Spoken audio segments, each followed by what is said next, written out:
Hi there, Andrew here from Go Green Compost, and I want to share with you some of my thoughts on why it's such a good idea to start a garden, and preferably to start one sooner rather than later, because I think that starting a garden is really something that just about everybody out there can benefit from. And I'm going to give you some of my top reasons for doing it. Now, there's lots of reasons to start a garden. Maybe you just want to have more fresh food available. Maybe you want to learn a new skill.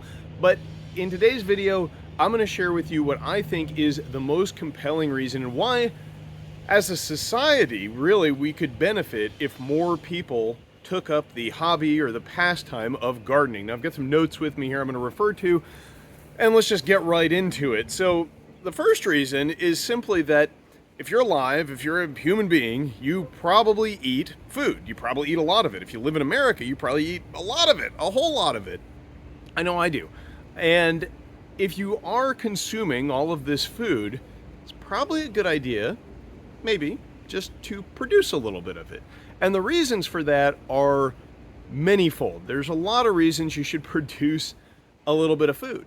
Because, first of all, it kind of gives you an appreciation of just how difficult it is to produce any food. It makes you a lot more appreciative of the access to food that we have, because as anybody knows who has started a garden, growing food is very challenging, and there are some things that are a little harder to grow than others. Some things are kind of easy. If you've seen my video in the past about pigeon peas, you know that that's just about one of the easiest things you can get started growing, but a lot of things are very difficult, and you'll probably fail when you try to grow them, at least the first time. I mean, there's a lot of things that I have tried to grow and I have been unsuccessful with, but every time you do that, you learn a little bit of a new lesson. Maybe you try it another time and you're successful because of that lesson you learned, or maybe you just figure out that that's maybe not the thing you should be focusing your time on growing. And if you try this enough times, you'll come across things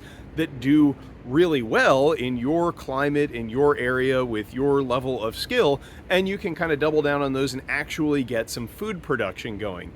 And, growing your own food, it also, in addition to kind of putting you in awe of the systems that we have in place right now that make so much food available, because it does do that. When you go to the grocery store these days, and they've got all these fruits and all these vegetables that are not in season because they either grow them inside in greenhouses or they're shipping them from all over the place to bring them to you to make them available year round.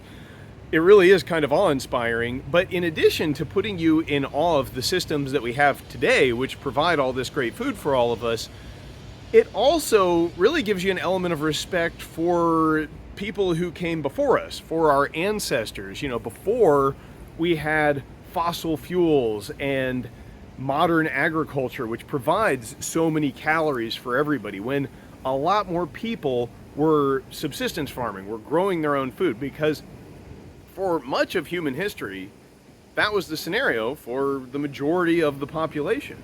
Not everybody was a farmer, but a lot more people were growing food than grow it today. And so it kind of really gives you some respect and some appreciation for people who have lived that way in the past, and also for people who continue to live that way today. I mean, being a subsistence farmer is no joke. If you start a garden, I'm not telling you you're going to know the rigor of being a subsistence farmer. I mean, I have no idea, but it gives you an appreciation for just how difficult that sort of thing is. And I think that that's something that a lot of people are lacking. In modern society, we go to the grocery store, the shelves are loaded, food and calories are extremely cheap relative to, historical precedents.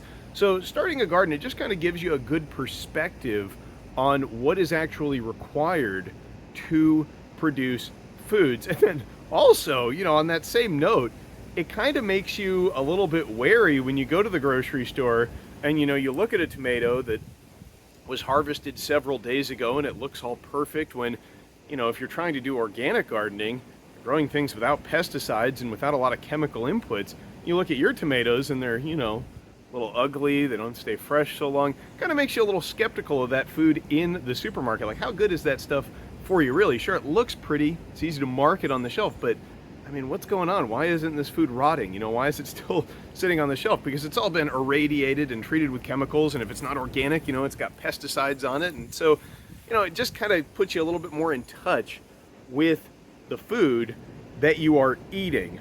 Also, aside from food, there are some other benefits to gardening in terms of the insight that it gives you, because it really puts you in touch with your local ecosystem. I remember I read this book, Braiding Sweetgrass. If you've not checked that out and you're into gardening and nature, I definitely would recommend it. It's a good read. But one of the takeaways from that book was the author claimed that if she were to give one recommendation for people to get more in touch with nature and with the ecosystem, it was to start a garden. And I think that that is an excellent suggestion, because really, when you get out into the garden, you start to get a much deeper appreciation of, your soil health, all the little insects and arthropods and bacteria and fungi that you need in the soil to get results, because this all is sort of reflected in the quality of the plants that you're growing. And also, I can't think of anything other than starting a garden that really makes you appreciate the role that pollinators play. When you see a bee hitting the flowers on your plants and you know that that's going to yield a fruit or a vegetable or something that you want, it's it's a good feeling. You're really appreciative of that little bee. And then, if you see people spraying pesticides and fungicides and herbicides all over the yards when you're trying to promote biodiversity, not as an end into itself, but because you know that it's going to provide better conditions for your garden, it just really makes you kind of be a little more wary of some of those practices in lawn maintenance and, everyday life that other people might just sort of take for granted and not think twice about. So it really will make you appreciate the ecosystem and the other web of life that you're working with as a gardener, especially an organic gardener. I try to do everything organically. I don't use chemical fertilizers. I never use pesticides. I never use herbicides in my garden. And I do that, one, because those things, I don't know, they just kind of feel like cheat codes to me. And I know that the food I'll produce without them will be of higher quality. And also, if you're growing food because you think, hey, maybe at some point, I might not have access to the diversity of food that I currently have. Something could happen with, agriculture or the economy or the environment or whatever. And perhaps you're learning to garden in order to provide some food for yourself. Well, you want to be able to do it with as few inputs as possible. And organic gardening is really the way to do that, because you can do that with, your own compost. Chances are there's a lot of unused resources in your community. And I'm kind of, diverging from the main topic here, but if you're going to make compost, after all, this is Go Green Compost. If you're going to make some compost for your garden, there's a lot of resources out there in your community that you can recycle into that.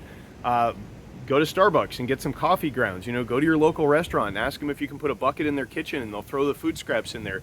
And you can collect this stuff, and this can be your input. So rather than going out and spending money on a chemical fertilizer or a pesticide or something like that, you can get your inputs. You can kind of upcycle your inputs, I guess is what I'm saying. And that's more for fertilizer and that sort of thing. As far as pesticides go, like I was talking about getting more in touch with the ecosystem. Well, if you're trying to grow a garden without pesticides, one of the things you really have to try to do is promote diversity of life in your garden and in your yard, because that's the way that you're going to control insects, is by having, not monoculture crops. You're going to grow a bunch of stuff. You might plant specific plants to bring in predatory wasps, for example, that will keep pest insects to a minimum. You will attempt to achieve a more balanced ecosystem than what you find in your typical suburban yard. I mean, assuming you're gardening in the suburbs, you can garden anywhere. I mean, you could start a container garden on your patio if you live in an apartment. If you live in the country and you've got some land and some acreage, I mean, there's really no excuse to start growing something there. I'm a little envious of you if you have access to that. But if you've even just got a small suburban yard like I've got here, you can grow a lot of great stuff. And you're probably not going to grow all of the food you eat, probably not even close. But one thing that you can do is you can produce some extremely high quality food that is very high in nutrients, food that will benefit your health.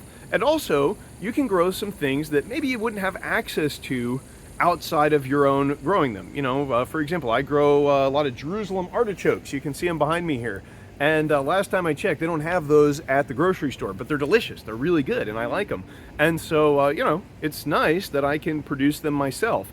And so, all of these are reasons that I think we would all benefit quite a bit if more people gardened, if more people started trying to start a garden. And if you're one of these people who's kind of on the fence thinking like, well, I've got some seeds put away just in case, I could always grow some food if I wanted to. Listen, it's not that simple. I've been gardening for a couple of years now, and I still screw stuff up all the time, and it is always kind of a work in progress, and it's not the sort of thing that you learn overnight. It's a challenging endeavor, growing food. I mean, you really will realize that when you start trying to garden.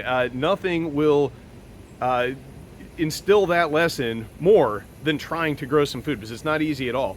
But let me know what you think in the comments down below. Are these good reasons to start gardening? Would we all be better off if we had a garden in our yard? I think we would, and I think that society would be better. People might be a little more chilled out, a little more relaxed. Also, they'd be more in touch with the ecosystem and just with the realities of how difficult it is to grow things and to produce food. It's a challenge that humans have struggled with since the dawn of time, and I think that the just massive abundance that we enjoy today as a result of fossil fuels and industrialization and that sort of thing, it can really make it difficult to appreciate just how challenging it really is to produce your own food. So if you want to learn that, start a garden, and I think we all should. So let me know what you think in the comments down below. Thanks for watching, everybody, and I'll catch you next time. Andrew from Go Green Compost out.